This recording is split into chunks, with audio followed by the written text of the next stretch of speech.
पालघरच्या सूर्या नदीच्या पुरात अडकलेल्या चौघांचा रेस्क्यू करण्यात आलेला आहे। गावकऱ्यांनी चौघांना सुखरूप बाहेर काढले। तब्बल 24 तास अडकलेल्या कुटुंबाची सुटका करण्यात आलेली आहे। पहाटे 5:30 वाजता या कुटुंबाला सुखरूप बाहेर काढण्यात आलं। पालघर तालुक्यातील काटाळे गावातील सूर्या नदीच्या पुरात अडकलेल्या 4 जणांना गावकऱ्यांनी सुखरूप बाहेर काढले। तब्बल 24 तास अडकलेल्या या कुटुंबाला पहाटे 5:30 वाजता गावातील तरुणांनी मानवी साखळी करून घरात जाऊन सुखरूप बाहेर काढलं।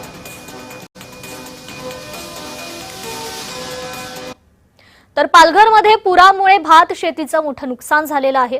गेल्या 4 दिवसांपासून झालेल्या मुसळधारेचा फटका बसलाय। पुराच्या पाण्यामुळे भाताची रोपही वाहून गेली आहेत।